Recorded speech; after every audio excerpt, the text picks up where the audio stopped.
Okay, it's been about 25 minutes and we're going to take a peek at our bread.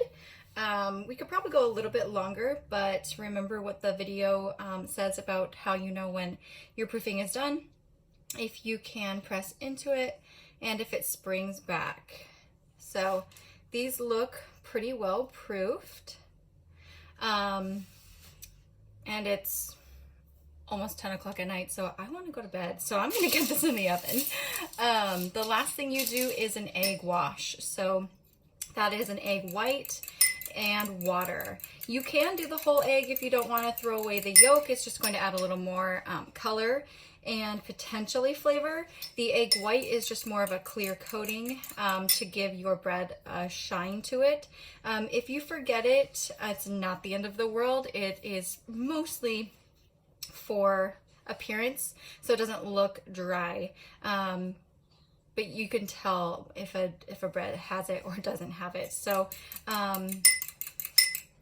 we're going to, maybe I'll leave one roll without one just for you to see. Not a terrible plan. So for the rolls, we are just going to do the egg wash and put them in the oven. And then for the French bread, we have one more step to do.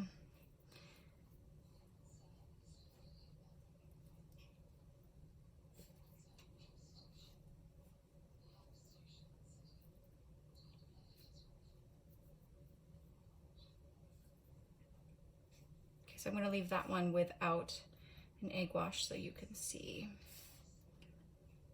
the difference.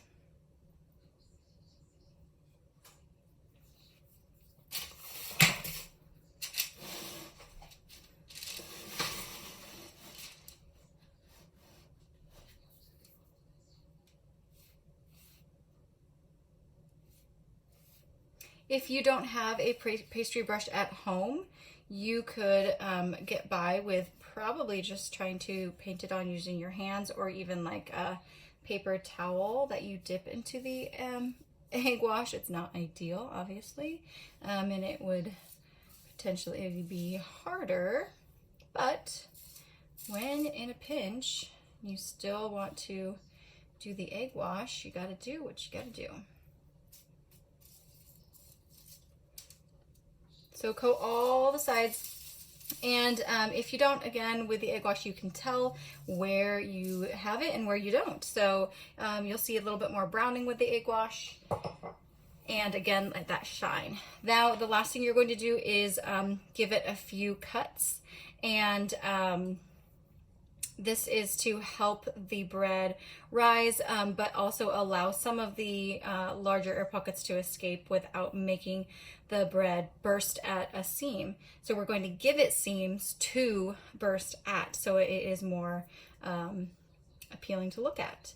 So I'm going to do a pretty dramatic diagonal like this, and I'm going to cut it, I'm going to say 3 times, about there.